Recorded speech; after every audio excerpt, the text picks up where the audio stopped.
out of reach to many Kenyans. The business environment has been destroyed by bad government policy in sector after sector.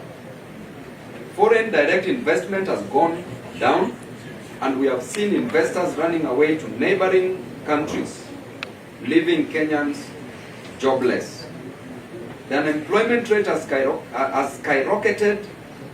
The cost of living has gone beyond the roof, and many Kenyans cannot afford a decent living. To make matters worse, a burdensome tax regime is squeezing every blood out of Kenyans, killing their businesses and making their products less competitive. Sensing individual and collective failure, the young people came out to demand that their president confront these challenges. Instead, what did the president do? Number one, he used goons and criminals to infiltrate peaceful demonstrations to get reasons to unleash violence against Kenyans. He used the police to unleash terror on young people. Resorted to abductions, forced disappearance, torture, killings, and mutilation of bodies of the Kenyan children. The president hoodwinked us by withdrawing the finance bill, but continued to implement its draconian provisions. He deceitfully dissolved his cabinet on grounds of incompetence, only to reappoint the same crooks. He completely refused to listen to the issues raised by Kenyans, and instead he raided the opposition to appoint cabinet secretaries in a bid to weaken oversight against his government and to gain cosmetic stability to consider the next general election and to ignore this and the next generation. No Gen Zs were nominated in this cabinet, no gender rule considered, thereby discriminating on women. Persons with disabilities were not considered. The only disabilities which were considered were mental disabilities, which were considered in the current cabinet. Fellow Kenyans, these last few weeks, I have been to the mortuaries in this country helping desperate parents, siblings and relatives, neighbors and friends identify the bodies of their loved ones brutally murdered and bodies dumped in quarries or wrongly registered to conceal murder by the state. I have stood by parents and communities burying young Kenyans killed by President Ruto and his rogue policemen following insane commands of people we put in office to secure our lives. As I speak today, so many parents and relatives are still distressed and emotionally broken as they try to search for their young children abducted by this dangerous regime. President Ruto has turned Kenyans against each other. Now he is trying to isolate some tribes and some ages and some regions to divide us some more. I want to say categorically that President Ruto is the real problem in this country. He is the real problem that this country is facing. He is the stumbling block to the modest reforms Gen Zs are asking for. Carrying power in a cosmetic overhaul, we demand from Ruto these bare minimums. Pay to the families who've lost their loved ones 1 million Kenya shillings for funeral expenses they are incurring. Number 2, compensate the bereaved families at 10 million Kenya shillings each for the excruciating pain, agony, and suffering you have put them through. Declare a mourning day and hold a national funeral service mass in honor of the patriots you have killed. Pay all the medical expenses for the young people who have been brutalized by the police upon your instructions. Release all the young Kenyans that you abducted and continue to hold incommunicado. Release them today. Drop all the trumped-up charges you have pressed against innocent Kenyans who were arrested while calling for good governance of their country. Mr. President, you don't seem to get it. Young Kenyans are mad and angry and stressed, and they can't believe we just can't get a single thing right out of their modest demands.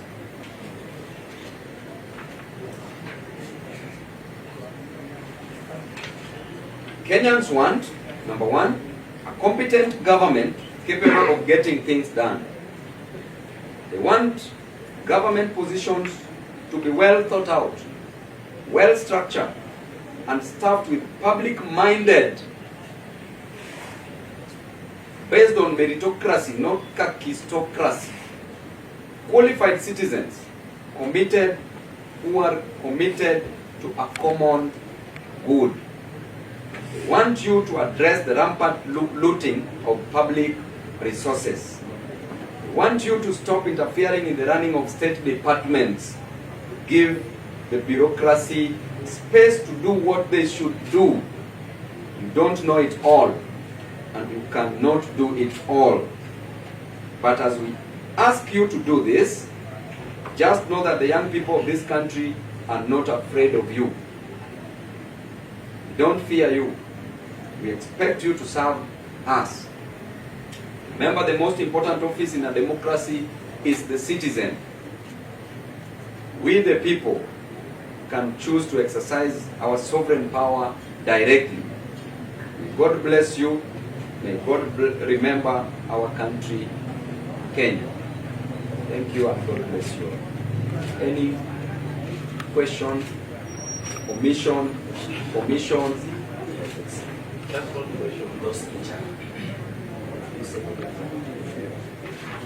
We said clearly that those who have been injured, the medical bills should be taken care of by the government, and also should be compensated because of the infringement of their right to demonstrate. And if you can't do that, there's a process, a judicial process, that is going to take place to file for a constitutional petition.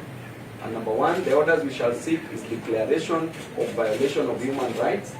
There shall be, we shall seek compensation.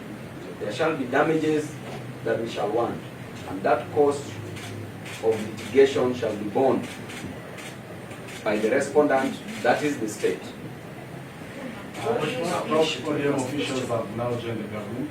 Have they cut these deals on the Gen Z blood? At the same time, is ODM dead? Now, I'm here as Honorable Dr. Babu Owino. ODM has a spokesperson that can speak on behalf of the party, and that is the party Secretary General. I'm speaking on behalf of Kenyans. Kenyans who are agonizing because Ruto is antagonizing instead of organizing this country, and therefore he should be disorganized by Kenyans. So on matters ODM, those who accepted these positions, Gen Zs cannot come out to fight for you, and then you behave like hyenas. Gen Zs died, people died, other Kenyans died because of this. You are not party to it. Why should you accept these positions? That is a show of greed, and that should never be tolerated. That is a decision I'm giving as Babu Owino, not as ODM, although I'm in ODM. Now they are saying, the agencies are saying it's high time Babu Owino to exit ODM. What do you take?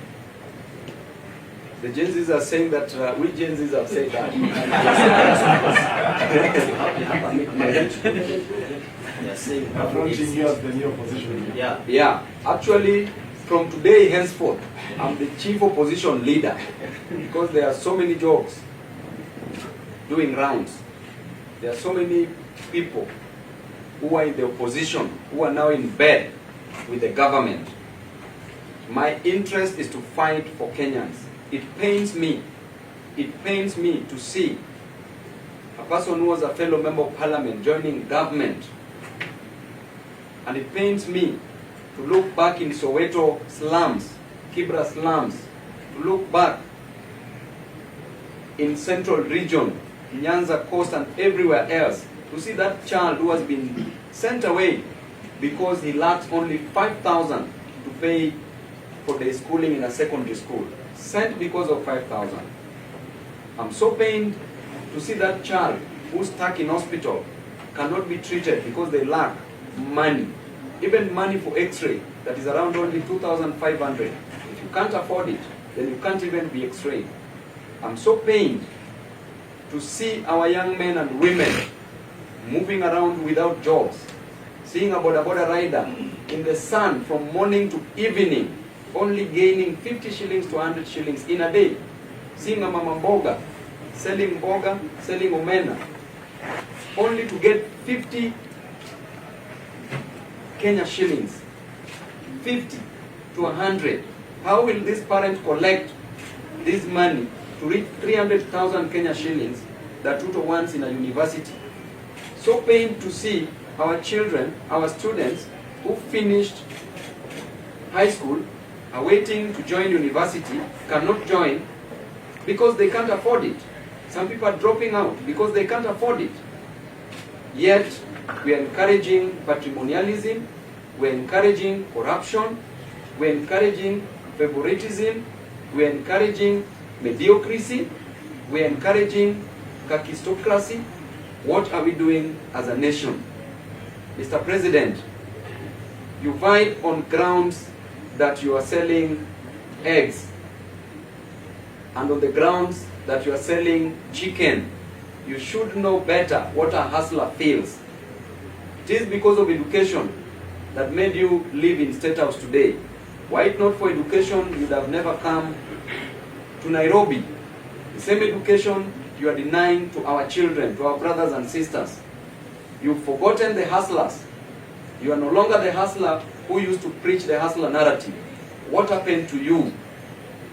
Instead of just giving direct orders, instead of just employing people who are merit-based, who are capable of delivering services, because you have the resources, you borrowed enough money, we've never seen any single project done, completed, from the time you got in.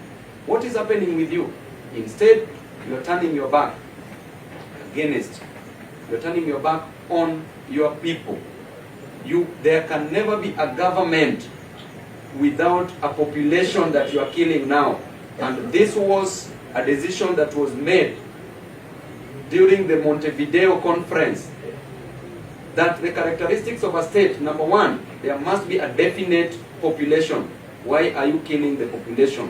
What will you have to govern? Do you think the new face of cabinet appointed by President Ruto meets the demands of Gen Z? The new face of cabinet does not meet any demand, not of the Gen Zs, not obeying even the 2/3 gender rule as enshrined in the Constitution, as envisaged in the Constitution. It goes against the tenets of the apex of the law, clearly. And I told you, even persons with disabilities are not considered. The only disability that President has considered is mental disabilities that he has decided to nominate in the cabinet. We want other persons with disabilities to be considered within the cabinet.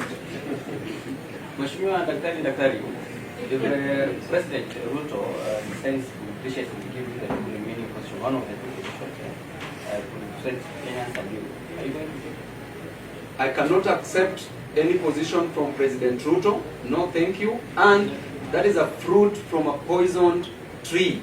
The fruit is poisonous and harmful and dangerous. In terms of oversight, you have put a spirited fight to take over the park chair. Now the park chair is the treasury seat to become, but when the parliament approves. So are you also keen to take over specifically in that position for oversight? Going by the doctrine of separation of powers, checks and balances as was opined by Charles Louis, de Secondat, de Montesquieu, de Baron, that our work is to provide oversight roles. I wanted to be the park chairman then. Now I'm overqualified to be a park chairman.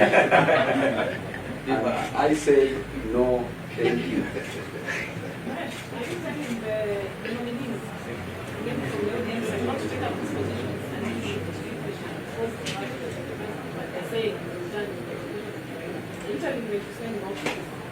I'm clearly saying that that is not the interest of the people. It is not what the people wanted. These people were never seen anywhere, not even protecting the interest of the Gen Zs. Why should they rush to take these positions? These positions, let Ruto as a person appoint his people. This is his government. We want competent people. We don't want him to invade opposition, but the work of opposition is to provide checks and balances, is to ensure that the government delivers that which they promised unto the people.